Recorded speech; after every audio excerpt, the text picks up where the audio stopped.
E direto dos estúdios da Horta Comunicação em São José dos Campos para todo o Brasil, mais um programa Direito Cast. Hoje conosco os dois magistrados de sempre, Dr. Flávio Fenola Guimarães e Dr. Arion Guimarães, hoje falando sobre a tripartição dos poderes. Como funciona isso? Quem começa, Dr. Arion? A tripartição dos poderes é uma teoria já bem assentada, clássica, que estabelece uma maneira do exercício do poder pelo Estado de maneira que não haja concentração de força em apenas uma instituição, uma pessoa ou um órgão específico do governo. Então, a fim de evitar essa concentração, que implicaria eventualmente num autoritarismo, no exercício do poder de forma abusada, se desenvolveu essa teoria da tripartição dos poderes, ou seja, a administração do Estado vai ser exercida por três funções. Isso significa que o poder do Estado é um só, mas na verdade ele vai ser exercido, ele vai ser distribuído entre as pessoas por três órgãos distintos. Quais são esses órgãos? O órgão do Poder Judiciário, o órgão do Poder Legislativo e órgão do Poder Executivo. O Poder Executivo, no nosso sistema, é o Presidente da República, a nível federal. O Poder Legislativo é o Congresso Nacional, formado pela Câmara dos Deputados e Senado Federal. E o Poder Judiciário é formado pelos tribunais, pelos vários tribunais e órgãos judiciais que existem em território brasileiro. É importante frisar, e isso é como estabelece aqui o artigo 2º da Constituição, são poderes da União, independentes e harmônicos entre si, o Legislativo, o Executivo e o Judiciário. Isso significa o quê? Que nós temos aquilo que nós chamamos de equilíbrio institucional.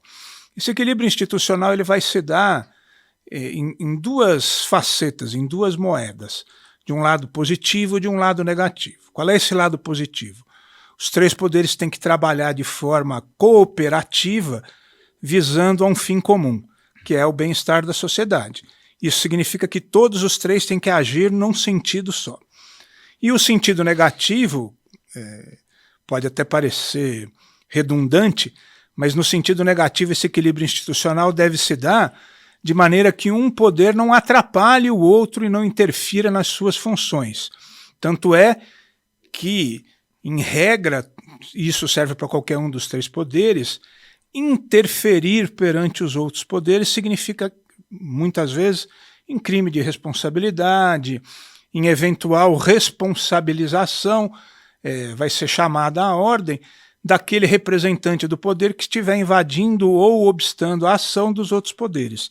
Então, esse equilíbrio institucional se faz necessário.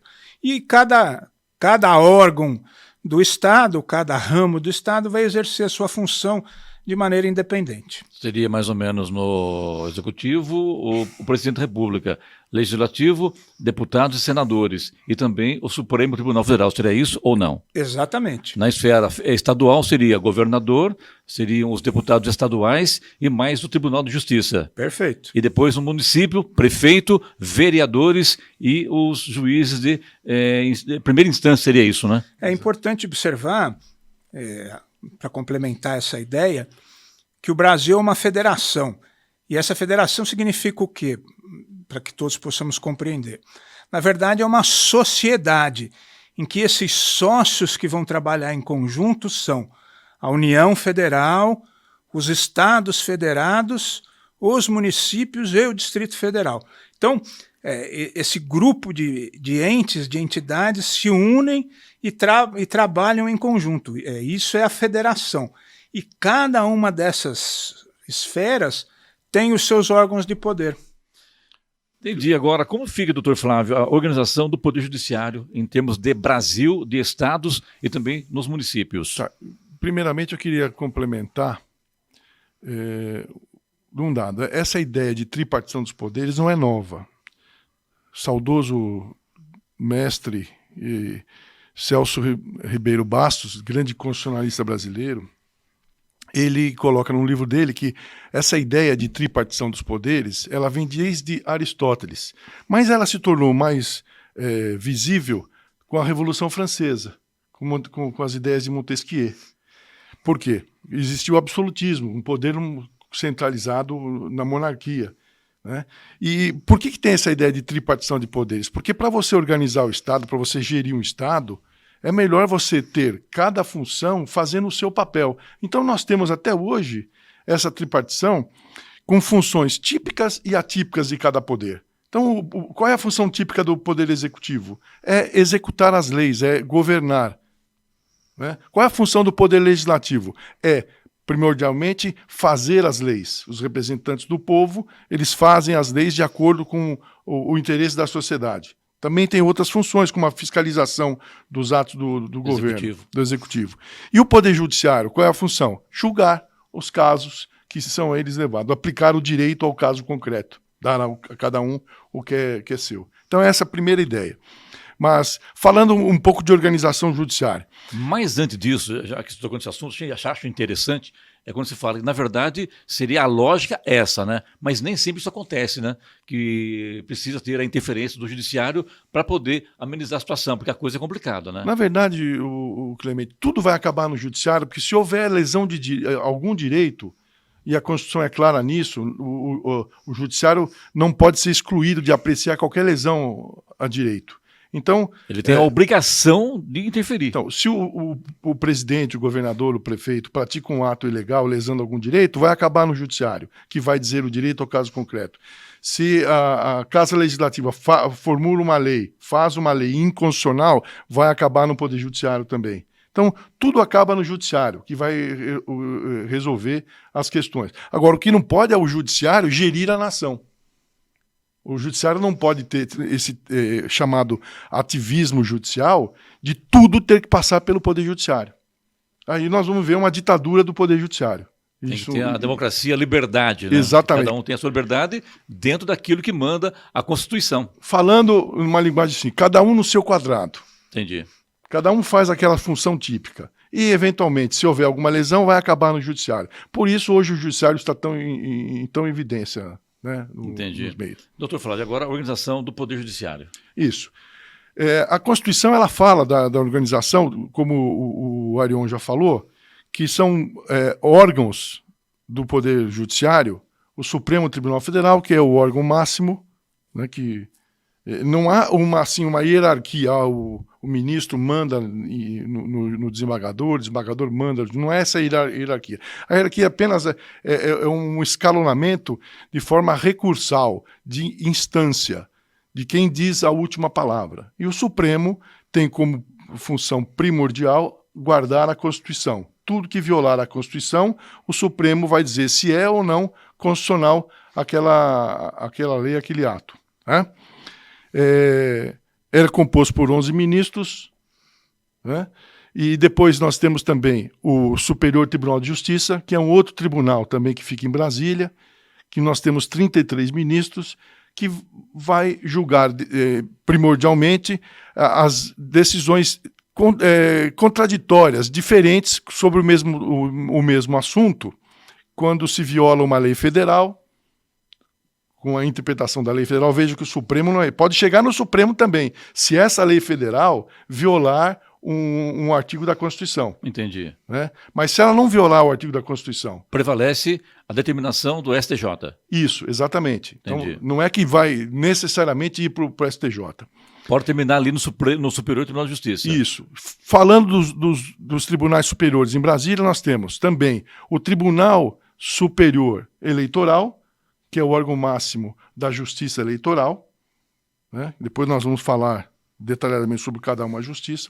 O Tribunal de Justiça, o Superior Tribunal de Justiça Militar, que é a segunda instância das auditorias militares que julgam os crimes militares próprios das Forças Armadas. Seria a esfera máxima também do lado militar. Do lado da militar, da União. Da União. Que é Tá. Aeronáutica, Marinha e Exército Brasileiro. Entendi. Temos também o Tribunal Superior do Trabalho, que vai julgar em última instância também as causas trabalhistas, que são julgadas na primeira instância pelo juiz do trabalho e pelos tribunais regionais do trabalho. Então, isso abrangendo todo o país, seria isso, né? No exatamente. caso do trabalho. Isso. E esses são os órgãos superiores que estão em Brasília. Então, começamos de cima. E existe uma grande divisão entre justiça comum e justiça especial. O que é a justiça comum? Justiça comum é tudo aquilo que não está relacionada a justiça militar, justiça eleitoral e justiça do trabalho.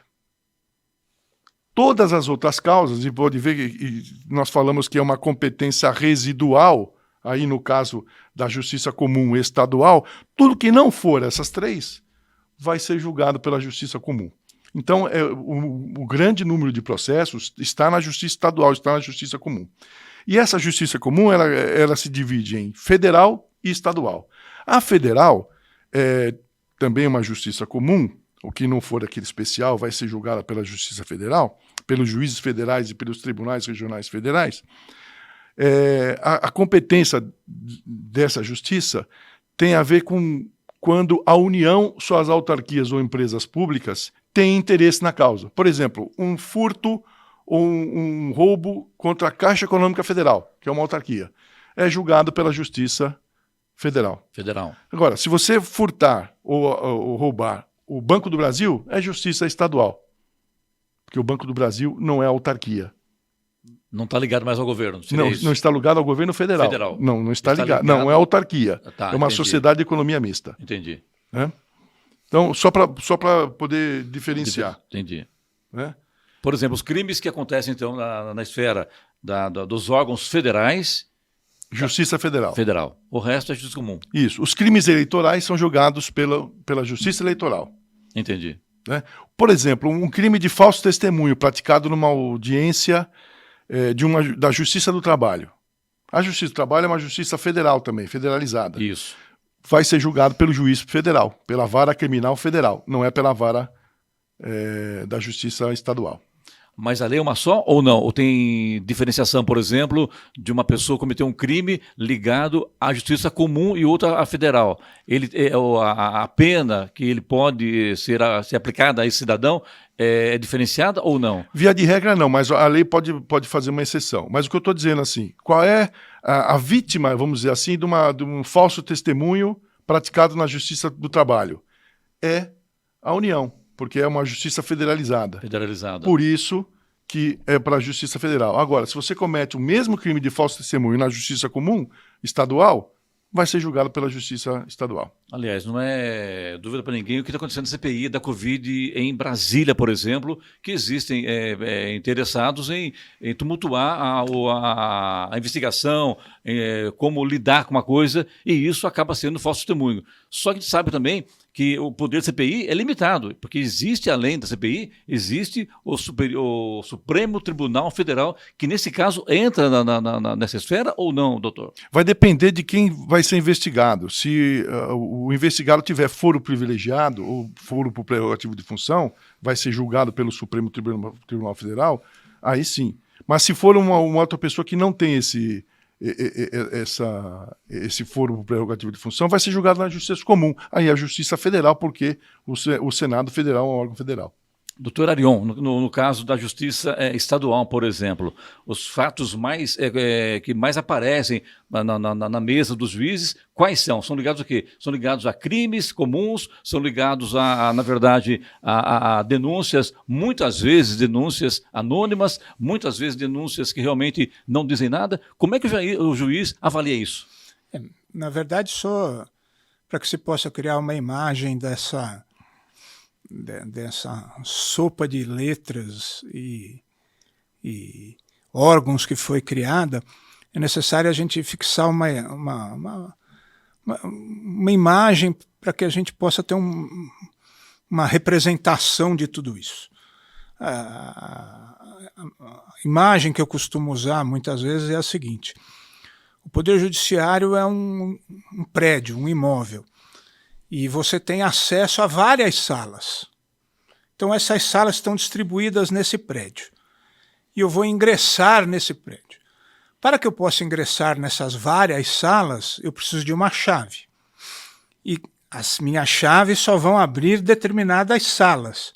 Então, o que acontece? O fato é a chave. Eu tenho que inserir a chave na porta correta para que eu possa ganhar a sala.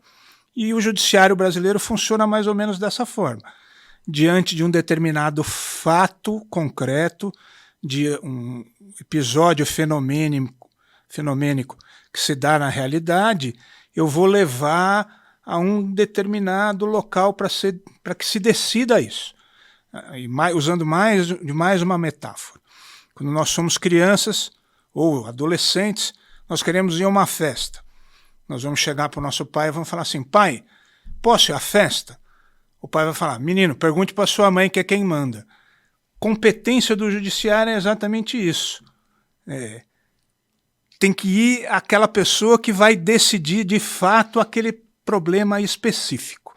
Então essa é a ideia que tem que se ter presente. Com relação à justiça estadual, ela tem uma característica toda própria. Qual é a característica própria da justiça estadual?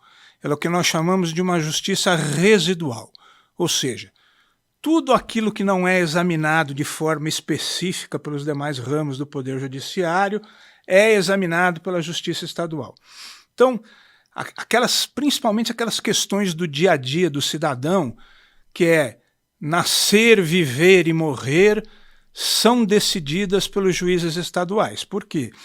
É o juiz que vai decidir com relação ao problema da paternidade, o juiz estadual que vai decidir as questões relativas à filiação, vai decidir as questões relativas à distribuição do patrimônio, do casamento, da morte com a distribuição dos bens, para que se defina se a pessoa morreu ou não. Quem decide isso é um juiz estadual. E a regra, então, é o juiz estadual? Qual é a exceção? A exceção são aqueles outros ramos do Poder Judiciário. E quando é que vai se dar essa exceção? Por exemplo, a Justiça Federal.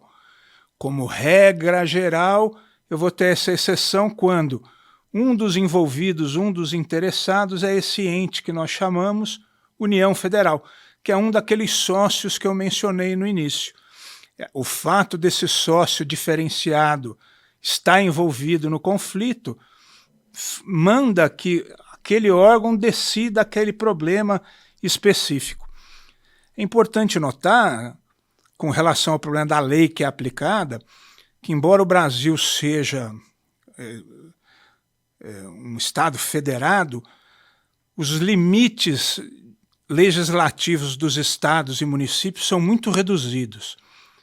Em regra, a legislação aplicada pelos juízes são o que nós chamamos de legislação nacional, ou seja, é uma legislação que é aplicada em todo o território nacional. Isso significa o quê?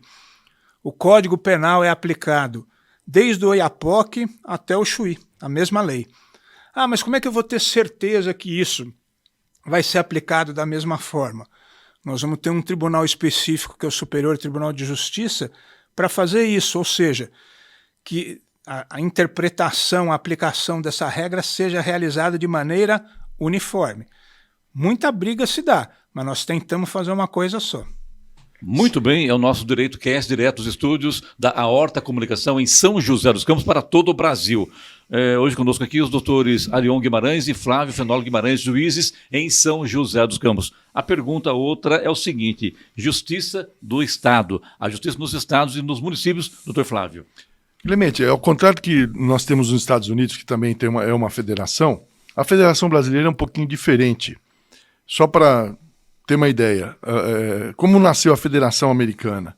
Lá em 1776, na Filadélfia, se fez uma convenção e os estados que eram independentes entre si se juntaram para formar os Estados Unidos da América. Mas lá eles continuaram com sua autonomia. Então, lá nos Estados Unidos, cada estado tem a sua própria legislação. Não é como o Arion falou que aqui o Código Penal é aplicado no Brasil inteiro. Lá não. Lá tem leis diferentes em cada estado, né? E também os municípios também têm uma organização judiciária diferenciada, julgam infrações menores. Aqui no Brasil, não. A nossa organização judiciária, ela é estadual. Cada estado tem a sua organização. O que é a organização judiciária? É dizer onde o juiz vai ficar e o que ele vai decidir, o que ele vai julgar.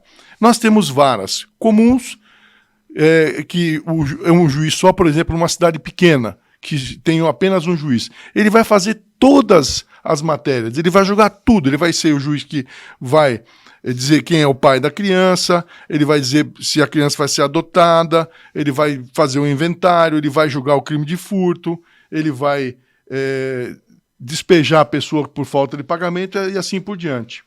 O único juiz faz tudo. Só não vai fazer aquela justiça especializada, que é a justiça do trabalho, que aí vai para uma outra vara, aí teria a organização judiciária da justiça do trabalho. Então, basicamente é assim. Você falou da justiça americana. Eu ouço falar que existe uma diferença muito grande entre os acusados e as testemunhas na justiça americana se comparado ao Brasil. A forma de se tocar a lei lá é que é diferente. Parece que aqui não pode a testemunha mentir para um juiz. Lá pode, ou coisa parecida. Existe isso, não? Não, lá também não pode. A organização judiciária americana, ou o processo judiciário americano, ele é baseado no processo inglês, em que o júri ele decide quase tudo. Entendi. Quase todas as causas são decididas por júri. No Brasil, o júri só julga os crimes dolosos contra a vida, aqueles que a pessoa tem intenção de matar, no homicídio, no infanticídio, no aborto, na instigação, auxílio, induzimento ao suicídio. Feminicídio, no caso, também ou não? Sim, o feminicídio é, na verdade, um homicídio praticado contra uma mulher porque ela é mulher. Entendi. O feminicídio é um homicídio. Entendi. E a gente sabe que no Brasil, por exemplo, o acusado, ele tenta muitas vezes, na hora dele vai conversar com o juiz, vai expor o seu crime ao juiz, ele tenta, de repente, mudar um pouco a história da coisa. Lá fora não pode, né? Seria isso ou não? Isso. Pelo pouco que eu sei do sistema americano, lá o acusado ele depõe como testemunha, ele é obrigado a dizer a verdade. Por isso que às vezes ele não é ouvido. Aqui no Brasil, ele não é obrigado a produzir prova contra si próprio. Isso é lei, né? Exatamente. Então ele pode se negar a falar. Na opinião de você, doutor Arion, essa lei é feia, é ruim? Como é que você avalia isso? Porque de repente não se pode fazer prova contra si. Isso não traz uma confusão no judiciário? Na verdade, há uma pequena divergência aí doutrinária. É verdade que a posição que eu vou expor agora é uma posição minoritária, mas, como o Flávio mencionou, é uma faculdade do acusado no Brasil se manter em silêncio. Então, essa faculdade, esse direito público subjetivo de não produzir prova contra si mesmo, na situação do depoimento, implica em que ele pode permanecer em silêncio. Mesmo diante do juiz? Permanecer em silêncio. Se ele permanecer em silêncio, isso não vai nem contra e nem a favor.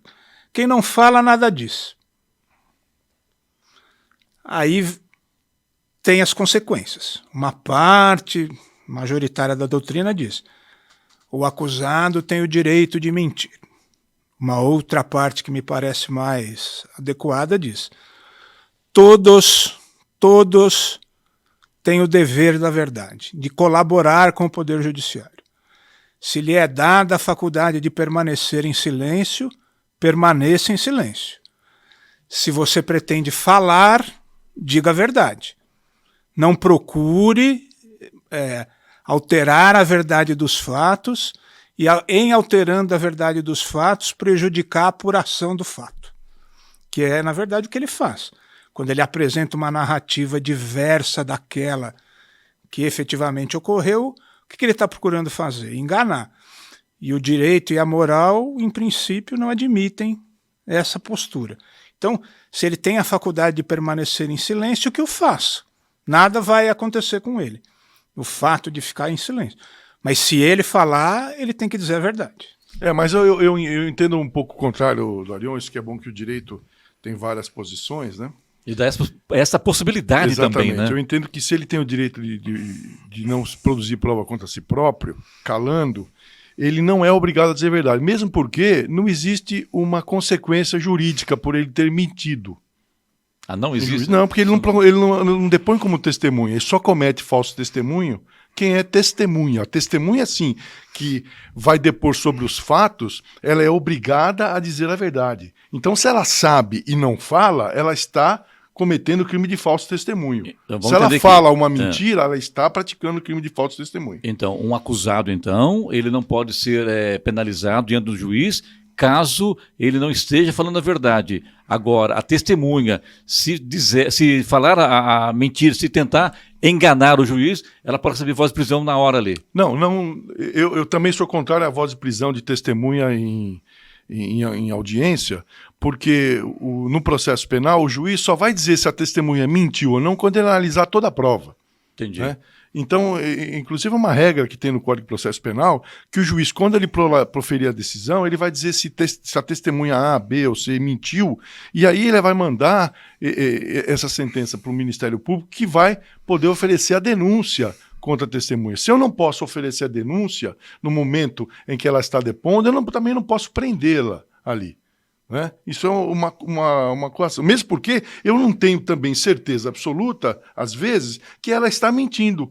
Ou se a outra testemunha que falou o contrário, que está mentindo. Qual das duas? Eu vou ter que escolher uma versão na hora da sentença. E na hora da sentença eu vou dizer, fulano mentiu, Beltrano falou a verdade. São conflitantes, então por isso eu vou mandar para o Ministério Público. Mas diante de uma audiência, muitas vezes, está presente, ou em todas as vezes, o promotor de justiça, ele pode interferir e falar, está dizendo a mentira e por isso... Ele pode. Agora, se ele quiser... Cabe ao juiz a decisão final. Se ele quiser, eu já tive um processo até no Foro da Penha, que era o Tribunal do Júri, em que o promotor deu voz de prisão para o coautor do crime. Na época o cara era menor e já estava depondo como testemunha por ter participado do crime maior, e o promotor deu voz de prisão. Eu não dei voz de prisão, porque eu não costumo não dar. Chegou no final da audiência, ele se retrata. O advogado falou com ele e falou, fala que não é isso, então fala o que o promotor quer dizer. Aí o promotor de justiça ele não podia voltar atrás, porque ele pode prender, mas quem solta é só o juiz. E o juiz, no caso, não era competência minha, era competência do Departamento de Inquéritos Policiais. Então a pessoa teve que permanecer presa e esperar que o outro juiz soltasse. Doutor Arion, hoje existe uma nova um decreto sobre todo preso em flagrante é obrigado a passar por uma custódia. Como é que você avalia isso? Essa nova... na verdade, é um decreto isso, né? Na verdade, esse foi um instituto que foi incorporado ao ordenamento jurídico brasileiro interno em razão da Convenção Interamericana dos Direitos Humanos. Então, há uma previsão expressa nessa convenção com relação ao problema da apresentação da audiência de custódia. Então, em função do Brasil ter subscrito essa convenção e ter incorporado o seu texto ao seu direito interno, foi instituída a chamada audiência de custódia. A audiência de custódia é realizada para que se verifique, de fato, a condição legal da prisão, se de fato estão presentes aqueles requisitos, e a condição física do preso também no momento da sua custódia. O que seria essa condição física, doutor? Verificar em que maneira ele se apresenta, né, no momento da prisão. Né? Verificar a sua integridade. Tanto é que, quando o preso é apresentado na audiência de custódia, ele é submetido ao exame de lesão o exame pericial de corpo de delito para verificar essa condição. E, na verdade, vai se deliberar naquele determinado instante se vai ser mantida a prisão ou se ele vai ser solto. Doutor Flávio, a gente sabe que no dia a dia da polícia, da justiça, enfim, né, existem os conflitos entre... Isso, casos raros, né? Conflitos entre Ministério Público, Polícia Militar, Polícia Civil. E lá na Justiça, o juiz não tem esse tipo de conflito, né? É o que prevalece, vai analisar os fatos e vai tomar a decisão final. Seria isso? O juiz ele tem que ser imparcial ao produzir a prova. Né? Ele não pode já formar um preconceito a respeito do fato. O juiz ele é imparcial ao produzir a prova, mas ele é parcial no momento em que ele dá a decisão. Ele vai tomar um dos lados, ou da acusação ou da defesa. Né? Não há paixões. Por isso que, e já nos órgãos policiais, os policiais eles têm o dever de investigar. Então, eles já formam uma convicção de que se eles acham que aquela pessoa é culpada, eles vão fazer de tudo para provar que aquela pessoa é culpada. Falando assim de uma maneira... Obviamente, se houver algum desvio, algum abuso de poder, o policial também pode ser punido, né? Sim, claro. Por isso que se faz audiência de custódia, para saber se o policial não agrediu o preso, né? Se ele não foi ameaçado pelo policial. Que é que entra que falou o doutor Arion sobre as condições físicas do detento, né? Isso. Às vezes o preso chega e o laudo de exame de corpo de delito constata algumas lesões e fala, como é que você conseguiu essas lesões aqui? Como é que você se machucou? O policial X me bateu, me agrediu. Só fazer uma observação que hoje vem sendo implementado no estado de São Paulo a câmera individual em todo o policiamento ostensivo realizado pela Polícia Militar. Então essa captação de imagens lá do momento da atuação inicial da atividade policial é extremamente positiva dos dois lados. Justifica e legitima toda a atuação do policial militar no momento que ele faz a abordagem, porque a imagem vai demonstrar aquilo que aconteceu e ele não vai precisar nem relatar. A rigor, a imagem vai demonstrar se de fato foi necessário o uso de esforço físico, se o cidadão correu, se o cidadão estava portando a arma, se o cidadão escondeu a arma. Então, é positivo para todos, não só para o usuário do serviço público, o utente, como também para o próprio policial legitimar a sua conduta. É a prova em conteste do fato, né? Exatamente. E vocês, doutor Flávio e também doutor Arion, vocês são a favor ou são contra a custódia dos presos ao fórum? Olha, do jeito que está sendo feito, hoje nós não temos, por causa da pandemia, a realização, pelo menos no estado de São Paulo, de audiência de custódia. Presencial. Né? Isso. Nem presencial e nem virtual. Remoto, nem virtual. Tá. Eu acho que poderia ser feita uma adaptação na lei e aproveitarmos essa experiência que nós tivemos com as audiências remotas de fazer para a economia a audiência por vídeo.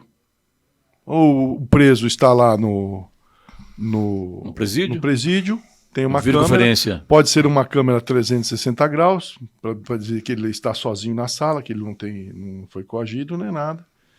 E o juiz faz a audiência, porque ele tem direito de falar com o defensor pode estar tanto presente lá, quanto no fórum, na casa dele também, no escritório. No escritório, sim. Não há necessidade de comparecimento, né? De deslocamento, né? E eu acho que a finalidade é atingida nessa forma virtual. Porque veja quanto se gasta só de combustível e de escolta para levar um preso para uma audiência. E você risco, imagina, né? Vários presos durante vários dias da semana, inclusive nas audiências. Sim. Nós já utilizamos aqui em São Paulo a apresentação no preso da audiência, fazendo ele dentro do presídio. Ele não precisa comparecer mais ao fórum se ele estiver preso, né? Basta que a unidade prisional que ele esteja tenha esse equipamento, então o juiz evita de uma escolta levar o preso até... Por exemplo, ele está em Araçatuba e está sendo processado aqui, em São José dos Campos. Veja quanto vai custar para ele ser transportado de lá para cá, né? Toda a quanto logística, tempo né? vai tirar policial da rua para fazer a escolta, que se uma audiência de vídeo resolve a situação. Doutor Arion, é a sua opinião também? Assim, eu só faria uma pequena digressão aí, vou fazer uma observação. Quando essa audiência de custódia foi prevista lá no Pacto de São José da Costa Rica, ela é um instituto previsto no regime de aplicação do que nós chamamos de common law ou do sistema norte-americano, em que de fato há uma audiência física para que se estabeleça a chamada fiança. Então o que a gente vê em filme? O sujeito é levado lá na presença do juiz e o juiz vai lá e fala assim, fulano oferece risco de fuga, então fiança de $2 milhões, bate o martelo, manda o sujeito embora para casa. Na verdade, quando se imaginou, seria isso. O que acontece? O nosso sistema, desde 1941, ele já funcionava da seguinte maneira. Havia um prazo específico que... 48, né, Flávio? Nem lembro mais, se é 24, 48. O quê? Que a gente examinava o flagrante. É 24, 24. Né? Então, em prazo de 24 horas, a gente tinha que examinar a prisão em flagrante e verificar se o flagrante era correto ou não. E se o réu deveria permanecer preso ou não. Então, o exame da legalidade da prisão sempre foi feito. E com a Constituição de 88 é imediatamente. Isso, então. Esse exame sempre foi feito. Então, a rigor, não haveria necessidade dessa custódia. Então, a implementação foi realizada numa interpretação correta lá da convenção, mas que, na verdade, transplantou para o nosso sistema um ato processual que tem uma origem um tanto quanto estrangeira, a meu ver. Segundo aspecto, eu acho que já que existe, nós estamos fazendo, seja ela física ou virtual, seria muito importante que se fizesse nessa audiência, por exemplo, algo que o Dr. Flávio conhece bem, já qualquer tipo, o que fosse possível de acordo para já evitar a aplicação de pena e instauração de processo. Então, já antecipar a aplicação de pena, fazer acordo de não persecução penal, realizar todos esses atos necessários com a presença de todos ali, seja física ou seja virtual.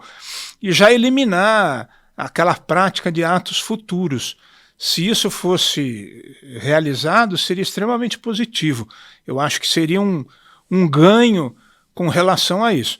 Já que existe o Instituto, esse Instituto vai permanecer, não creio que vá retroagir à forma anterior, pelo contrário, o projeto de Código de Processo Penal que hoje tramita no Congresso Nacional tem a previsão desse ato. Eu tenho a impressão que seria bom ampliar os atos que podem ser praticados nesse ato judicial. Para fechar vocês aqui, a gente está encerrando aqui, está acabando nosso tempo já aqui. Uma pergunta que a gente sempre questiona e até hoje nós não ouvimos uma resposta da sociedade, de modo geral, sobre isso, que o nosso Código Penal, inclusive nos meios policiais, é muito atrasado. Ele data da década de 1940. Acabaram de falar aí. É isso mesmo? Tem que ser reformado. Ele é de 1940, mas boa parte dele foi já revista. Em 1984, nós tivemos a última grande reforma, instituindo uma série de benefícios para os acusados, como a substituição de penas privativas de liberdade por penas restritivas de direito, penas de multa. Então, houve uma boa reformulação, né?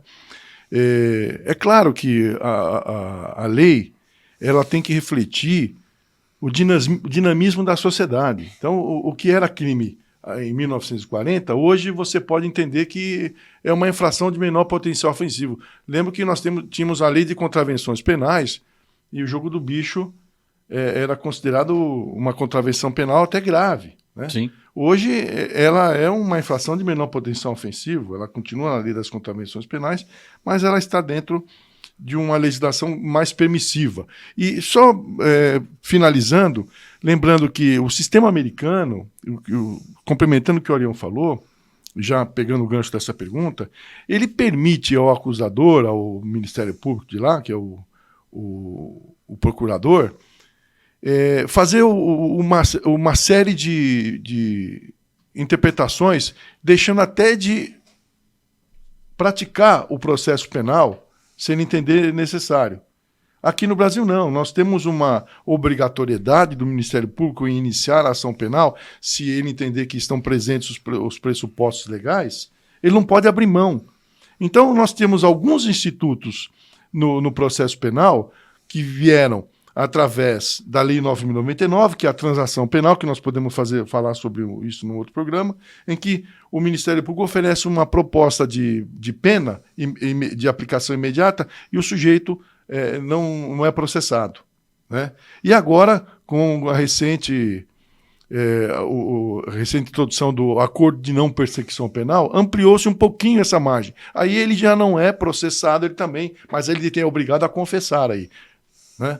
Ele confessando o crime, ele faz um acordo e recebe uma pena menor e não é processado por força disso. Mas ou seja, dá uma aliviada para ele. Sim, mas são infrações leves. Nos Estados Unidos, não. É para qualquer delito de qualquer pena. Ele tem a pena de morte lá. Ele faz um acordo e fala, eu vou aplicar para você uma pena de 10 anos. Você concorda? Concordo. E aplica uma pena de 10 anos e não é julgado. Aqui não. Aqui só até 4 anos de pena que nós podemos fazer esse acordo de não persecução penal.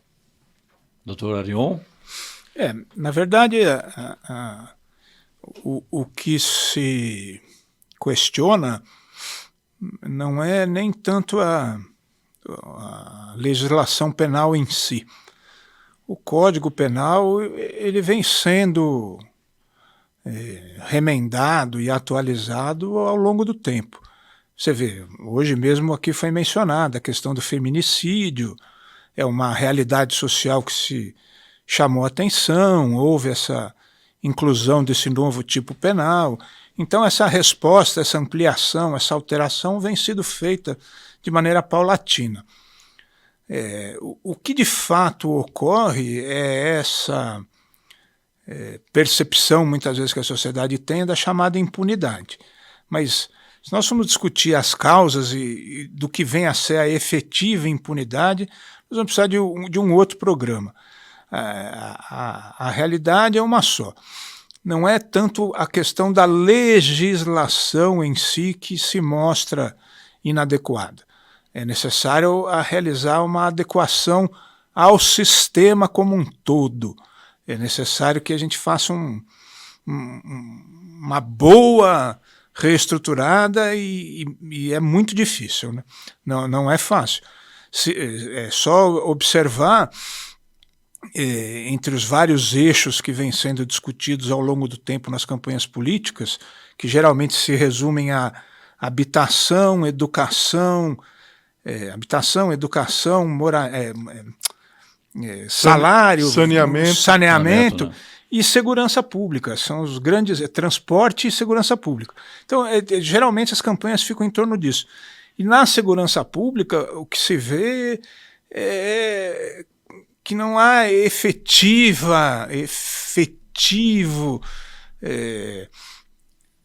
uma efetiva ação do Estado no sentido de melhoria. Eu vou só citar um exemplo. Se nós formos observar a estrutura técnica de investigação policial no Brasil, nós vamos verificar que nós estamos, se não próximos, pelo menos realmente ainda no século XIX. Então a estrutura como um todo, não estou dizendo aqueles casos pontuais. Sim, no geral, né? Mas na média, se tiver no século XIX, tá bom. Eu digo só, é verdade que dar o autodepoimento é complicado, mas eu judiquei na esfera penal por mais de 30 anos, que eu me recorde, por exemplo, crime que tenha sido resolvido com identificação do suspeito por impressão digital, se eu tive 2 vezes, foi muito. Ok. Tá certo, então, o Direito Cast com os magistrados, doutor Arion Silva Guimarães e doutor Flávio Fenômeno Guimarães, fica por aqui. Até o próximo programa e muito obrigado a todos.